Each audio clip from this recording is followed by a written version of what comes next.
Thanks for watching the Council in Brief. I'm Susan Kennedy. We're here with all the news of the Montgomery County Council for this last week in June. The Council has voted on a 6-year fiscal plan that reflects current fiscal projections and policy assumptions. The plan is a snapshot in time that limits expenditures and other uses of resources to annually available revenues. As Council President Roger Berliner tells us, fiscal projections are up for change during these difficult economic times. I think our fiscal plan is a very good discipline for us to look really with unadorned eyes and see, okay, what do we have coming down the road? And clearly we have more obligations as a result of state legislation that shifted pensions to us, and our financial situation is still tenuous. Plus we have a new state law with respect to maintenance of effort that really locks us in with respect to that, and it has ramifications for the rest of county government. So if you look at this particular moment in time, what it's telling us is if we meet all our other commitments, we will have to reduce our county budget by 5% below this year's level.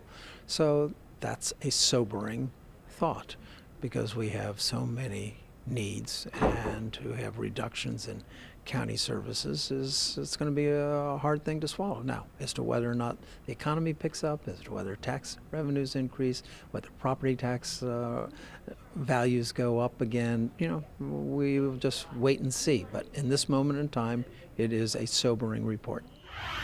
In other news, the county's website has a new look. The new site has been redesigned with a fresh look, new and enhanced features, and easier to use navigation tools.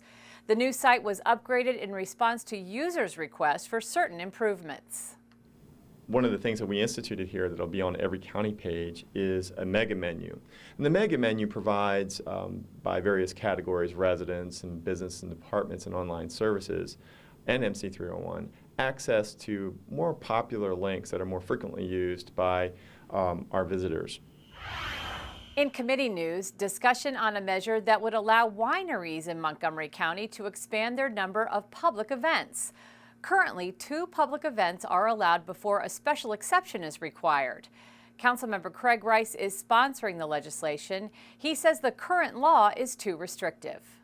For us to try and make sure that we have good stewards that are coming in, making sure that they're cultivating the land, that they're growing the grapes, doing the things that are important to the agricultural reserve, while also being successful. Because we want our wineries to be successful. We want businesses in Montgomery County to be successful, and that's what the ZTA is basically there for. It's to provide a framework for how we've seen another vineyard that's been successful and provide that same framework to others if they want to come in and do the same thing. We certainly want to see more exposure, and so that allows for people to understand. There's still plenty of people in Montgomery County that have no idea that we even have a vineyard here, and so having more events gives the opportunity for folks to understand what the wineries do, to see them, to see the environmental sustainability things that they utilize as well. I mean, they have tours where you can see not just sample the wines, but also see what's happening in terms of how they farm and harvest grapes. And I think that all of those things are extremely important for our overall mission of our agricultural reserve and also fostering business. And finally, the council took action to amend building codes of the county as they apply to new construction. The new code will make buildings more efficient, reduce waste, and have a positive impact on health, safety, and the community.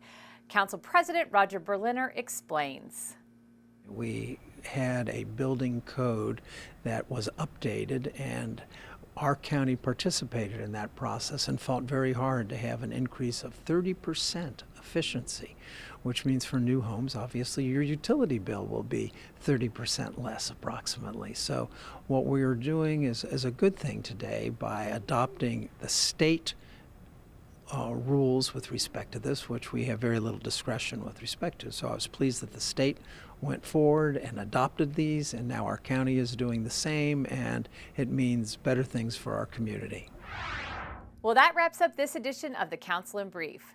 The council will be on recess for July 4th and return to regular business on July 9th. I'm Susan Kennedy. Thanks for tuning in.